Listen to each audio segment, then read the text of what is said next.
A selva de concreto e vidro da Faria Lima pulsava com a energia fria do poder e do dinheiro. O sol da tarde batia nos arranha-céus espelhados, cegando os pedestres apressados que formavam um rio de ternos caros e sapatos polidos. O som era uma sinfonia urbana de buzinas impacientes, conversas sobre ações e o zumbido constante do tráfego. Em meio a essa opulência calculada, sentadas no degrau de mármore de um imponente prédio comercial, duas pequenas figuras pareciam um erro no sistema.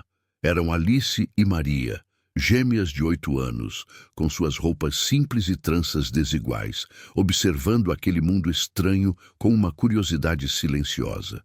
Elas não pediam nada, apenas existiam ali, invisíveis para a maioria. Duas notas de humanidade em uma paisagem de ambição desenfreada, esperando a mãe terminar mais um dia de trabalho. Foi nesse cenário que Leonardo Vilela surgiu, materializando-se do interior de um dos prédios como se fosse parte da própria arquitetura. Aos 29 anos, ele era a personificação do sucesso que aquele lugar representava. Seu terno italiano era impecável, seu relógio de luxo brilhava discretamente e seus sapatos refletiam o céu. No entanto, por trás da fachada de controle e riqueza, havia um vazio profundo. Seus olhos, embora inteligentes, carregavam um cansaço crônico, uma exaustão que não vinha do trabalho, mas da alma. Ele caminhava imerso em seus próprios pensamentos, um homem que conquistou o mundo, mas perdeu a si mesmo no processo, blindado contra qualquer sentimento pela dor da perda de seus pais anos atrás, vivendo uma vida de luxos que não lhe traziam a menor alegria. Absorto em planilhas mentais e projeções de mercado, um descuido momentâneo fez com que seu celular, um aparelho caro e fino, escorregasse de sua mão. O som agudo do metal e vidro batendo na calçada de granito foi o que o tirou de seu transe. Antes que pudesse se abaixar, duas pequenas sombras se moveram com a rapidez de um reflexo. Alice e Maria, que até então eram apenas parte do cenário, correram em sua direção. Com um gesto de cuidado surpreendente, pegaram o aparelho do chão, verificaram se não havia quebrado e o estenderam para ele. Léo ficou paralisado por um instante, não pelo risco de perder o celular, mas pela genuinidade inesperada daquele ato. Naquele universo onde tudo tinha um preço, aquele gesto de pura e simples gentileza era uma anomalia. Ele pegou o aparelho. Obrigado, quase inaudível saindo de seus lábios. Foi quando Alice, a mais corajosa das duas, fixou seus grandes olhos castanhos nele e, com uma voz infantil que cortou todo o barulho da avenida, fez o pedido que mudaria tudo. Moço, você parece um pai de filme, ela disse, com uma sinceridade que desarmava qualquer cinismo. Você poderia ser nosso pai? Só por um dia? É a festa da escola amanhã. As palavras pairaram no ar, tão puras e tão pesadas que atingiram Léo como um soco no estômago. Aquela pergunta simples e impossível quebrou a redoma de vidro que ele havia construído ao redor de seu coração, revelando uma ferida antiga e um anseio que ele nem sabia mais que existia. O pedido das meninas pairou no ar da Faria Lima, mais denso e pesado que a poluição de 1000 carros. Léo, um homem acostumado a negociações de milhões, se viu completamente desarmado pela simplicidade daquela proposta. Por um instante, o rosto delas se misturou com uma memória empoeirada de si mesmo. Um menino pequeno e solitário em um internato caro, olhando pela janela em um dia dos pais vazio. Foi essa farpa de dor antiga, mais do que qualquer lógica, que o fez quebrar o protocolo de sua própria vida. Um aceno quase imperceptível de cabeça foi sua resposta. Um sim que ecoou no vazio de sua alma, como a primeira nota de uma canção esquecida. Ele não sabia por que estava fazendo aquilo, apenas sentia que precisava, como um homem no deserto que encontra uma gota de água. Na manhã seguinte, em sua cobertura com vista panorâmica da cidade, o absurdo da situação o atingiu em cheio. Cercado por obras de arte e móveis de design, ele se sentiu um impostor. O que ele vestiria? Seu guarda-roupa era um arsenal de ternos italianos e roupas casuais de grife, todas gritando um status que seria um insulto na humilde realidade que ele estava prestes a visitar. Ele optou por uma calça jeans e uma camisa simples, peças que ele não usava há anos, e mesmo assim se sentia fantasiado. Ao dirigir seu carro de luxo para fora da garagem subterrânea, o contraste entre seu mundo e o delas se tornou uma barreira física. Ele estava cruzando uma fronteira, não apenas geográfica, mas emocional, e o medo do desconhecido era um nó em seu estômago. A escola pública era um prédio baixo, com a pintura desbotada pelo sol e pelas chuvas. O pátio de cimento fervilhava com a energia caótica e feliz das crianças. O ar cheirava a bolo de festa barato, cachorro-quente e a poeira de giz que parecia emanar das paredes. Léo saiu do carro e imediatamente sentiu dezenas de olhares curiosos sobre ele. Eram os outros pais. Homens e mulheres com roupas de trabalho, rostos cansados, mas com um brilho de orgulho nos olhos.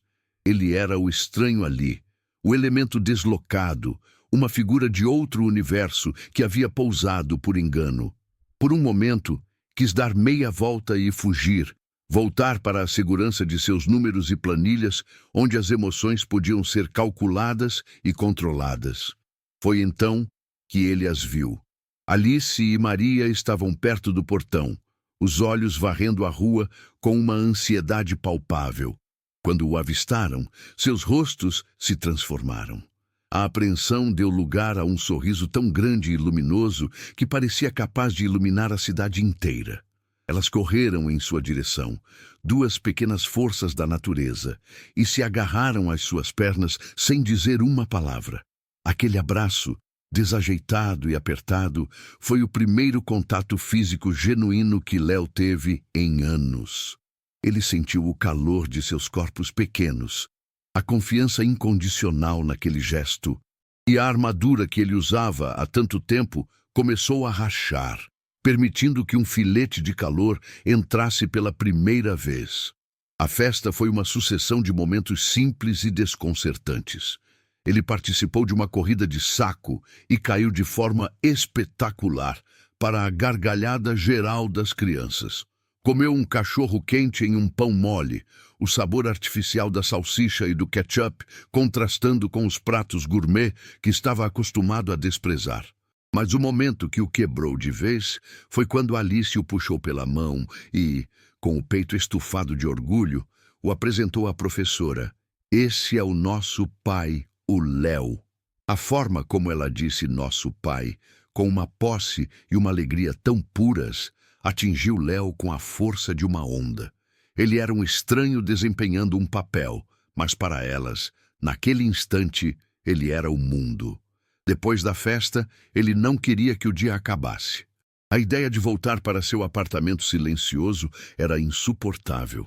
Em um impulso, ele as convidou para comer um hambúrguer, e elas aceitaram com gritos de alegria. Em uma lanchonete simples, com um balcão de fórmica e cheiro de fritura no ar, ele as ouviu falar sobre a escola, sobre os sonhos de Maria de ser veterinária e os de Alice de ser astronauta. Elas contaram sobre a mãe, uma heroína que trabalhava muito e sempre lhes dizia que o amor era o bem mais precioso. E Léo, pela primeira vez em quase uma década, riu. Uma risada de verdade que veio do fundo do peito, enferrujada pelo desuso, mas genuína. No caminho para levá-las para casa, o carro de luxo parecia um santuário silencioso. As meninas, exaustas pela emoção e pelo açúcar, adormeceram no banco de trás, suas respirações suaves e ritmadas. Léo as olhava pelo espelho retrovisor, duas figuras pequenas e frágeis que haviam invadido sua vida com a força de um furacão. Um sentimento avassalador tomou conta dele, uma mistura de afeto e pânico. Ele estava se apegando, e o apego era o prelúdio da perda. A memória de seus pais, do acidente, da dor que o esvaziou, Voltou com uma clareza brutal. Ele queria prolongar aquele sentimento de pertencimento, mas o medo de que ele fosse arrancado de si o paralisava. Ele seguiu as instruções vagas que elas lhe deram e entrou em um bairro de ruas estreitas e casas simples, onde crianças ainda brincavam na calçada ao entardecer. Cada metro percorrido o afastava mais de sua realidade e o mergulhava em um mundo que ele só conhecia de longe. O carro caro parecia uma nave espacial que havia pousado em um planeta estranho. Ele estacionou em frente a uma pequena casa de portão de ferro e pintura clara, sentindo o peso daquele momento. A farsa estava chegando ao fim. Ele era apenas o pai por um dia. Agora, teria que encarar a mãe delas, dar uma desculpa qualquer e desaparecer de suas vidas, deixando para trás apenas a lembrança de um dia feliz. Essa decisão o rasgava por dentro. Uma parte dele, a parte lógica e ferida, gritava para que ele simplesmente as deixasse na porta e fosse embora, cortando o laço antes que ele se tornasse forte demais para ser rompido. A perda de seus pais o ensinara que o amor era um risco, um investimento com retorno de dor garantido. É impressionante como o medo do sofrimento nos impede de viver momentos que poderiam, justamente, nos curar. Se histórias como essa, que falam sobre quebrar barreiras, ressoam com você, considere se inscrever no canal. Seu apoio nos ajuda a continuar compartilhando relatos que nos inspiram a ter coragem de sentir de novo. Ele desligou o carro e o silêncio se tornou ensurdecedor. Com cuidado, acordou as meninas, que despertaram sonolentas e sorridentes. Ele saiu do veículo e abriu a porta para elas. Maria, a mais tímida, pegou sua mão, seus dedos pequenos se entrelaçando nos dele com uma naturalidade que o assustou. Aquele toque era uma âncora, um pedido silencioso para que ele ficasse. Aquele simples gesto demoliu o resto de suas defesas. Ele não podia simplesmente ir embora. Ele caminhou com elas até a porta, o coração batendo descompassado, ensaiando mentalmente o que diria para a mãe delas. Uma estranha que certamente o veria com desconfiança e talvez até com raiva. Alice, sempre a mais destemida, bateu na porta com entusiasmo. "Mãe, chegamos e o Léo tá aqui." Passos apressados foram ouvidos do lado de dentro e a porta se abriu. E o mundo de Leonardo Vilela parou de girar. Parada no umbral, com os mesmos olhos expressivos que ele acabara de ver em suas filhas e uma expressão de choque absoluto, estava Clara, o seu primeiro amor. A garota que ele havia amado na adolescência com toda a intensidade de um coração que ainda não conhecia a dor. A mulher que ele abandonou sem uma palavra quando seu mundo desabou com a morte de seus pais, fechando-se em uma tumba de luto e riqueza. O tempo pareceu congelar. O som da rua desapareceu. As vozes das crianças se calaram. Só existiam os dois, parados ali, um abismo de uma década os separando. No rosto dela, ele viu a confusão se transformar em reconhecimento. E depois em uma muralha de mágoa e desconfiança. No rosto dele, ela viu o fantasma do jovem que ela amou, agora envolto em uma aura de poder e solidão que ela não reconhecia. As meninas, alheias à corrente elétrica de história não resolvida que passava entre os dois, olhavam de um para o outro sem entender o silêncio pesado que havia se instalado. O homem que fora seu pai por um dia e a mãe de todos os seus dias estavam frente a frente e a verdade, silenciosa e inevitável, estava prestes a explodir. O parque, no final da tarde, parecia um refúgio de paz em meio ao caos da cidade. A luz dourada do sol se filtrava pelas folhas das árvores, pintando manchas de calor no gramado, onde algumas famílias ainda brincavam. Léo chegou sentindo o peso de cada passo. Ele esperava um ultimato, talvez uma despedida definitiva, um pedido para que ele se afastasse de uma vez por todas da vida que ele havia perturbado. Clara já o esperava em um banco de madeira, de costas para o playground. Sua postura era rígida, uma estátua de ansiedade e resolução. Ele se sentou ao lado dela, deixando um espaço respeitoso entre os dois. O silêncio era denso, preenchido apenas pelo som distante das risadas das crianças. Uma trilha sonora e irônica para o momento mais sério de suas vidas. Ele não sabia o que dizer, então apenas esperou, sentindo o coração martelar contra as costelas, como um prisioneiro tentando escapar. Clara respirou fundo, como se buscasse ar em um lugar onde não havia nenhum. Ela não o acusou. Apenas narrou os fatos com uma voz monótona e cansada, a voz de quem já repetiu aquela história 1000 vezes dentro da própria cabeça.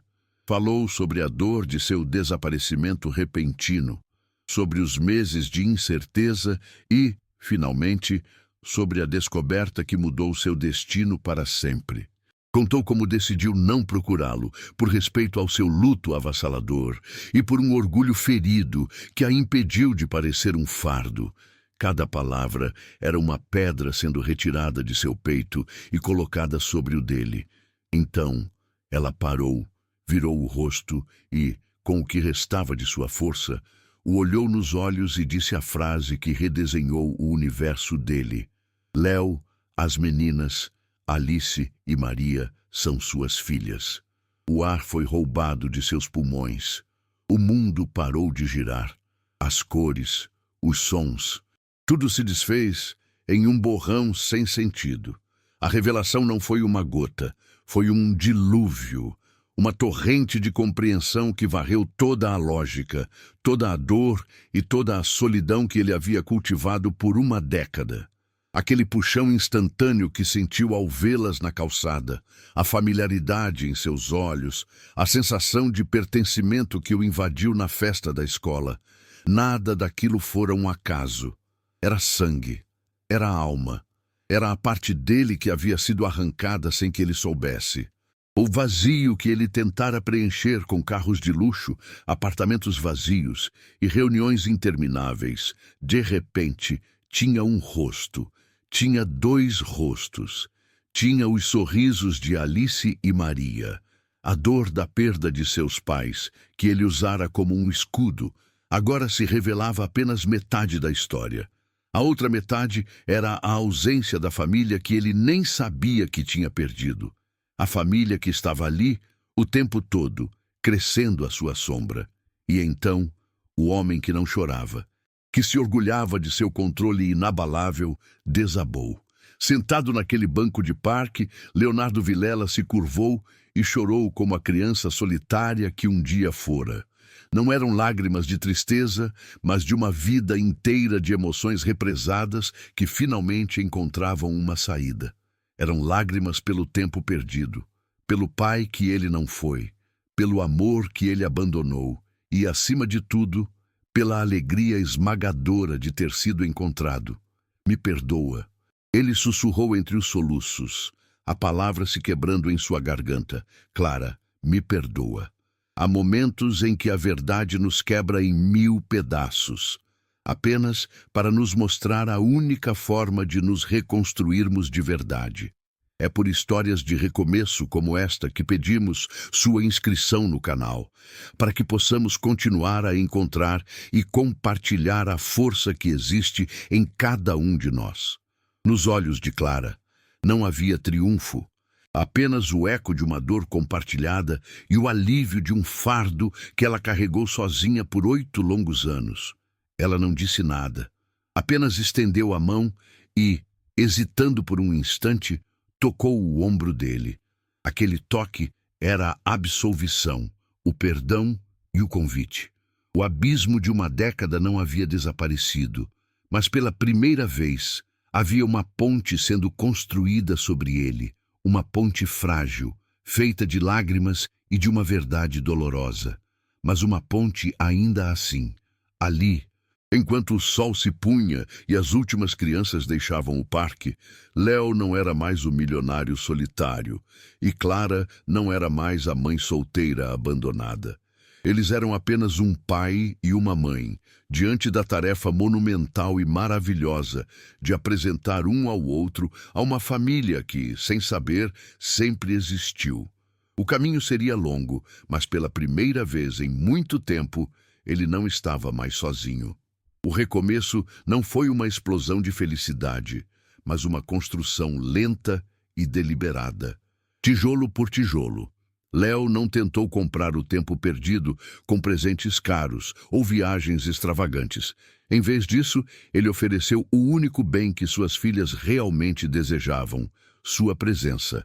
Ele alugou um apartamento modesto no mesmo bairro, trocando a vista panorâmica da cidade pela visão próxima das crianças brincando na rua. Aprendeu a rotina delas, os nomes de seus colegas de classe. Qual delas preferia o suco de laranja com ou sem gelo? Reaproximou-se de Clara com a cautela de quem pisa em um terreno sagrado, ouvindo mais do que falando, substituindo a arrogância do passado pela humildade do arrependimento. Juntos, eles começaram a desenhar os contornos de uma família que nunca teve a chance de ser, encontrando nos pequenos rituais do dia a dia a cola que uniria seus pedaços quebrados. A transformação de Léo, no entanto, transbordou os limites de sua nova vida familiar. A riqueza que antes servia para preencher seu vazio, agora parecia ter encontrado seu verdadeiro propósito. Ele canalizou sua fortuna e sua inteligência de negócios para criar a Fundação Recomeçar, uma organização dedicada a fornecer apoio jurídico, psicológico e financeiro para mães solo em situação de vulnerabilidade. Não era um ato de caridade distante, mas uma missão profundamente pessoal. Cada mulher que a Fundação ajudava era um tributo silencioso à força de Clara, que enfrentou o mundo sozinha por quase uma década. O homem, que antes só via números em planilhas, agora via rostos, histórias e a oportunidade de reescrever outros destinos, transformando sua dor pessoal em uma ferramenta de cura coletiva e encontrando, nesse processo, um legado muito mais valioso do que qualquer império empresarial. Os anos que se seguiram pintaram um quadro que antes Léo julgaria impossível. A cobertura fria e minimalista foi vendida, e em seu lugar surgiu um lar, uma casa com jardim onde o som mais comum era a risada das meninas, agora adolescentes, discutindo sobre música e provas escolares. O guarda-roupa de Léo já não era dominado por ternos italianos. Agora, jeans e camisetas gastas eram seu uniforme preferido para as guerras de travesseiro no sofá e os churrascos de domingo.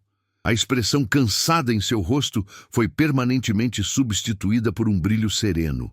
O brilho de um homem que encontrou seu centro.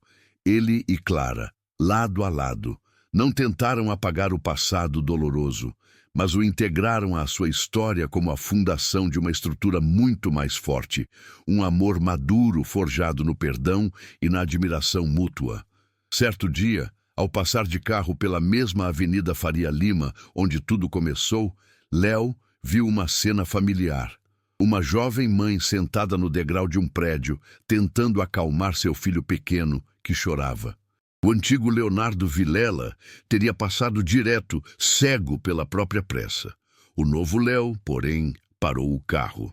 Ele não ofereceu dinheiro. Ajoelhou-se, conversou com a mulher com uma empatia genuína e lhe entregou o cartão da Fundação Recomeçar, garantindo que ela não estava sozinha. Ali, na mesma calçada onde um celular caído iniciou sua jornada, ele completou o círculo. Ele entendeu que a verdadeira riqueza não era o que ele possuía, mas o que ele podia construir no coração dos outros. Histórias como essa nos lembram que a redenção não é um destino, mas um caminho construído a cada dia. Se esses relatos que mostram a força de um recomeço tocam seu coração, sua inscrição no canal nos dá o fôlego para continuar compartilhando a esperança que existe em cada um de nós.